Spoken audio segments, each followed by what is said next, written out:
राधे राधे, हरे कृष्णा। कैसे हो आप सभी लोग? आशा करती हूँ आप सभी परम मंगल में होगे, स्वस्थ होगे, अच्छे होगे। आप लोगों को पता है कि 2026 में 4 ग्रहण पड़ने वाले हैं। इसमें से 2 सूर्य ग्रहण होंगे, 2 चंद्र ग्रहण होंगे।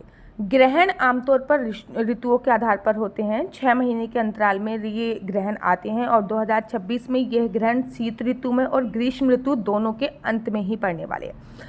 अगर मैं बात करूं तो पहला जो सूर्य ग्रहण है वो 17 फरवरी को लगने वाला है और ये भारतीय समय के अनुसार दोपहर को 3:26 से प्रारंभ होएगा।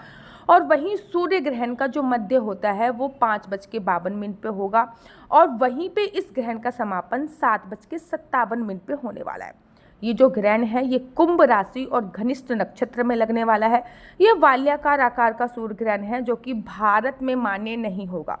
धार्मिक मान्यताओं के अनुसार अगर मैं बात करूं तो सूर्य ग्रहण से पहले सूतक काल, सूर्य ग्रहण में 12 घंटे से पहले सूतक काल लगता है, वहीं चंद्र ग्रहण में 9 घंटे से पहले सूतक काल लगता है। लेकिन ये जो ग्रहण है ये भारत में विद्यमान ही नहीं होने वाला है, तो इसका सूतक काल भारत में नहीं लगेगा। लेकिन मैं हमेशा कहती हूँ ग्रहण भारत में विद्यमान हो चाहे ना हो, चाहे ये ग्रहण जो है, पहले मैं बता देती हूँ कहाँ कहाँ पर दिख रहा है। यह ग्रहण दक्षिण अफ्रीका में, अटलांटिका में, दक्षिण अमेरिका के कुछ क्षेत्रों में देखा जा सकेगा। यह सूर्य ग्रहण जो नज़र आएगा ये आप लोगों को नज़र आने वाला है, जैसे कि अटलांटिका में, चिली देशों में भी नज़र आने वाला है। अच्छा, ये जो सूर्य ग्रहण है ये आपको पता है कि खगोलीय घटना होती है, लेकिन मैं हमेशा कहती हूँ अमेरिका का सूर्य और भारत का सूर्य अलग अलग नहीं है। सूर्य ग्रहण में हमारे सूर्य देवता कष्ट में होते हैं, चंद्र ग्रहण में हमारे चंद्र देवता कष्ट में होते हैं। जब हमारे देवी देवता कष्ट में होते हैं तो ये भारत पर या फिर पूरे विश्व पर नकारात्मक ऊर्जा ही फैलाते हैं, चाहे इसका असर भारत में हो चाहे ना हो। मतलब भारत में वो चाहे दिखाई दे चाहे ना दिखाई दे, लेकिन जो इसका असर है वो भारत में जरूर दिखाई देगा। और 15 दिन के अंतराल में चंद्र ग्रहण है जो कि भारत में तो दिखाई देगा ही देगा। अब लड्डू गोपाल की सेवा, पूजा अर्चना, वंदना सब कुछ वैसे होनी है। एक छोटे से एग्जाम्पल के तहत समझिए, हमारे घर में किसी की मृत्यु नहीं हुई है, हमारे पड़ोस में किसी की मृत्यु हुई है, लेकिन डेड बॉडी हमारे घर के सामने रखी हुई है, तो ऑब्वियसली बात है नकारात्मक ऊर्जा हमारे घर पे भी आएगी। वो लोग रो रहे हैं, विलाप कर रहे हैं, तो उनकी जो नेगेटिव एनर्जी है वो हमारे घर पे भी आएगी। ठीक इसी प्रकार से ये जो सूर्य ग्रहण है ये अमेरिका के कुछ क्षेत्रों में पड़ रहा है और इसकी जो नकारात्मक ऊर्जा है वो पृथ्वी लोक पर गिरेगी ही गिरेगी और हमारे तक, मतलब भारत तक इसकी कुछ ना कुछ किरणें आएंगी ही आएंगी। इसलिए चाहे ग्रहण भारत में विद्यमान हो और चाहे ग्रहण भारत में विद्यमान ना हो, आपको कुछ बातों का ध्यान अवश्य रखना। देखो, अगर आप सक्षम हो, ठीक है ना, और अगर आप कर सकते हो, तो मैं हमेशा कहती हूँ सूर्य ग्रहण के दौरान या फिर चंद्र ग्रहण के दौरान कोई भी ग्रहण हो तो उस समय पे भोजन इत्यादि मत कीजिए। 3:26 से लेकर 8 बजे तक मैक्सिमम, मतलब 7:57 आया है तो ग्रहण का ये समय है। इस समय तक अगर आप बिना भोजन के रह सकते हैं बहुत अच्छी बात है। अगर बिना भोजन के नहीं रह सकते हैं तो कम से कम जब सूर्य ग्रहण का मध्य समय हो, अर्थात 5:42 से लेकर 7:57 तक, तब तक तो एटलीस्ट आपको कुछ नहीं खाना। याद रखो ये नियम उन लोगों पे लागू नहीं होते हैं जो छोटे बच्चे हैं, 8 साल से छोटे कमर उम्र के बच्चे, बहुत बूढ़े बुजुर्ग हैं, उनमें ये नियम लागू नहीं होगा। और साथ ही के साथ ये नियम आप लोगों का लागू नहीं होने वाला है जो प्रेग्नेंट गर्भवती महिलाएं हैं। अब मैंने कहा ना कि गर्भवती महिलाओं को कुछ सावधानियां बरतनी है, जैसे कि आपके गले में कंठी अवश्य होनी चाहिए, आपके भोजन में तुलसी दल अवश्य होना चाहिए, आपके पेट पे गेरू का लेप आप अवश्य लगा लीजिए। बेशक इसकी किरणें जो है वो भारत में विद्यमान नहीं होंगी, लेकिन आपको कुछ ना कुछ नियम लागू करने हैं। अब सूर्य ग्रहण को ना मैं हमेशा 3 भागों में बांटती हूँ। एक तो सूर्य ग्रहण से पहले का समय, सूर्य ग्रहण से बाद का समय और सूर्य ग्रहण वाला समय, मतलब ग्रहण काल का समय। सूर्य ग्रहण से पहले आपको क्या क्या करना है? सूर्य ग्रहण जो भी चाकू छुरी का कार्य है, चाहे आप प्रेग्नेंट हो चाहे नहीं हो, चाकू छुरी का कार्य पहले कर लीजिए। ग्रहण काल से पहले एक नींबू के 4-5 टुकड़े कर कर अपने घर के हर कोने में रख लीजिए। ग्रहण काल से पहले सभी खाने में आप तुलसी का दल या फिर दूर्वा डाल के समर्पित कर लीजिए। पानी में भी दूर्वा इत्यादि डाल दीजिए। ये ग्रहण काल से पहले आप लोगों को करना है। अब ग्रहण काल के समय क्या क्या करना है?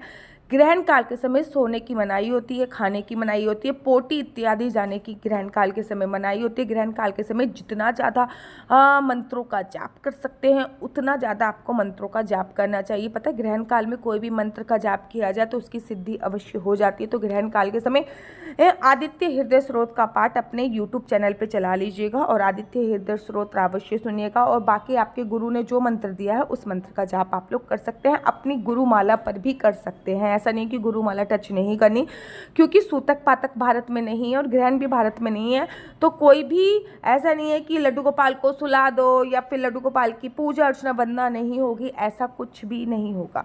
अब जब ग्रहण काल समाप्त होगा तो पानी में गंगाजल और नींबू का रस डालकर आप लोगों को सबसे पहले पूरे घर में उसका पोछा लगाना है। 8 बजे के बाद ये कार्य करना है। पूरे घर में पोछा लगाइए, अगर नहीं लगा सकते तो पूरे घर में इस पानी का आप लोगों को छिड़काव अवश्य करना है। दूसरा कार्य आपको जो करना है, घर पे धूनी देनी है। गोबर का उपला कंडा, हमारे यहाँ पे उपला भी बोलते हैं, कंडा भी बोलते हैं, तो गोबर का उपला लीजिए, उस पर थोड़ा सा कपूर डालिए, लौंग डालिए। अब उसकी धुनी आप अपने घर के हर कोने में दीजिए। एक लोटे में पानी लीजिए, उसमें नींबू छिड़किए, थोड़ा सा कपूर उसमें डालिए और कपूर का चूरा। और वो आपके घर के जो भी ऐसी चीज़ें हैं जो धुल नहीं सकती, जैसे कि बेडशीट वगैरह तो धुल जाएगी, लेकिन पर्दे वगैरह तो रोज़ डेली धुल नहीं सकते, उसमें छिड़काव आपको अवश्य करने। घर के बाहर जो भी स्वास्तिक बने हैं उनको मिटाकर दूसरा स्वास्तिक ग्रहण के बाद बनाना चाहिए। ग्रहण काल में आपने जो भी कपड़े पहने हैं उन सभी का त्याग कर कर उनको धो देना चाहिए। और ग्रहण काल के बाद पूरा परिवार इकट्ठा होकर हनुमान चालीसा का पाठ अवश्य करे। इस बात का आपको विशेष ध्यान देना है कि पूरा परिवार इकट्ठा हो, घर में बहुत तेज साउंड से हनुमान चालीसा का पाठ आपको करना है। ग्रहण विराजमान हो भारत में चाहे ना हो, ये सारे कार्य आपको अवश्य करने हैं। चंद्र ग्रहण में सफ़ेद रंग की चीज़ों का दान होता है, सूर्य ग्रहण में हमेशा लाल रंग की चीज़ों का दान होता है। तो आपको लाल रंग की चीज़ों का दान करना है, जैसे कि आप गेहूं का दान कर सकते हैं, गुड़ का दान कर सकते हैं, अनार का दान कर सकते हैं। इन सभी चीज़ों को आप लोगों को दान अवश्य करना है। 17 तारीख को सूर्य ग्रहण है, भारतीय समय के अनुसार 3:26 से प्रारंभ होगा और लगभग 8 बजे तक रहने वाला है। इन सभी नियमों को आपको ज़रूर और ज़रूर पालन करना है। नीचे मेरा नंबर दिया हुआ है, मेरा नंबर है 4/9-20-25-65। I repeat again, 4/9-20-25-65। आपका बच्चा जॉब करेगा या बिजनेस करेगा? बिजनेस करेगा तो किस क्षेत्र से बिजनेस करेगा? जॉब करेगा तो किस सेक्टर में जॉब करेगा? क्या है आपके बच्चे का लकी नंबर? क्या है आपके बच्चे का लकी कलर? क्या कुंडली में राजयोग है या नहीं? कुंडली में संतान प्राप्ति का योग है नहीं? शादी की संभावना कब है? शादी कब होगी?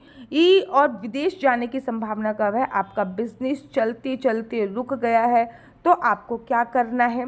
और आपकी कुंडली के अनुसार सारी जानकारी मैं आपको YouTube पर उपलब्ध कराती रहती हूँ। साथ ही के साथ आप मेरे से फ़ोन करके भी ही संपर्क कर सकते हैं। याद रखिए, कुंडली देखना बिल्कुल भी फ्री नहीं है, कुंडली देखने के थोड़े से चार्जेस हैं। और इस नंबर पे मुझसे किसी भी प्रकार से कोई भी क्वेश्चन आंसर पूछने के लिए फ़ोन मत कीजिएगा बच्चों, क्योंकि ये नंबर मैंने केवल और केवल कुंडली दिखाने के लिए दिया हुआ है। राधे राधे, हरे कृष्णा। तो यहाँ पे हम आप लोगों के लिए लेके आए हैं असली तुलसी माला। विभिन्न प्रकार की हमारे पास असली तुलसी माला है। 30 रुपये से प्रारंभ होकर हमारे पास 1100 रुपये तक की तुलसी माला है। जप माला है, गले में पहनने वाली तुलसी माला है, 1 राउंड की तुलसी माला है, 2 राउंड की तुलसी माला है, 10 साल तक चलने वाली तुलसी माला है, और डबल राउंड की तुलसी माला है, 3 राउंड की तुलसी माला है, गांठ वाली जपने वाली माला है, बिना गांठ की जपने वाली माला है, राधा नाम के लॉकेट वाली माला है, और लैब सर्टिफिकेट द्वारा प्रमाणित तुलसी माला है, जिसमें हम आपको लैब का सर्टिफिकेट देंगे कि ये असली है या नकली है। बहुत सारी तुलसी मालाएं हम आपके लिए लेके आए हैं। न केवल हम आपके लिए तुलसी माला का कलेक्शन लेके आए हैं, अपितु लड्डू गोपाल की असली तुलसी माला जिस पे राधा नाम का लॉकेट है, लड्डू गोपाल के लिए वैजंती माला, लड्डू गोपाल के लिए चंदन माला भी हम लोगों के लिए लेके आए हैं। और लड्डू गोपाल की तीनों माला का सेट है, तुलसी माला, चंदन माला और वैजंती माला का सेट भी लेके आए हैं। साथ ही के साथ हम आपके लिए रुद्राक्ष के असली ब्रेसलेट, पानी में डालने वाला रुद्राक्ष, 1 मुखी रुद्राक्ष से लेकर 14 मुखी रुद्राक्ष तक हमारे पास सारे लैब टेस्टेड रुद्राक्ष अवेलेबल हैं। आप हमसे ओरिजिनल रुद्राक्ष मंगा सकते हैं। ना केवल हमारे पास रुद्राक्ष अवेलेबल है, अपितु हमारे पास कानों में पहनने वाले राधा नाम के असली तुलसी के इयररिंग्स भी उपलब्ध हैं, जो कि अलग अलग डिजाइन, अलग अलग तरीके से आप लोगों को प्राप्त हो जाएंगे। ये राधा नाम के असली तुलसी के कानों के इयरिंग्स हैं और इसमें बहुत सारी वैरायटी हमारे पास उपलब्ध है। आप जल्दी से जो नीचे नंबर दिया गया है उस पर संपर्क करके अपनी चॉइस से कोई भी राधा नाम के इयरिंग्स अपने लिए ले सकते हैं। उनके प्राइस बहुत ही सस्ते हैं, 150 रुपये से फ्री हो 150 रुपये से स्टार्ट होकर मात्र 200 रुपये तक है। और ये है राधा रानी और भगवान श्री कृष्ण जी के चरण, जो आपको अपने मंदिर में जरूर और जरूर विभिन्न प्रकार की अलग अलग तुलसी मालाएं आप लोगों के लिए उपलब्ध है। 30 रुपये से प्रारंभ होकर 1300 रुपये तक की तुलसी मालाएं आप लोगों के लिए उपलब्ध है। हम आप लोगों के लिए लेके आए हैं श्रीधाम वृंदावन की रज, 8 प्रकार की रज इसमें उपलब्ध है। न केवल एक सेवा कुंज की, निधि कुंज की, ललिता कुंड की, राधा कुंड की, कृष्ण कुंड की, निधि वन की, यमुना जी की, 8 जगह की ब्रज रज इसमें आपको उपलब्ध हो जाएगी। ऑर्डर जल्दी से जल्दी नीचे दिए गए नंबर पर करिए, हमारे पास लिमिटेड स्टॉक है। राधे राधे।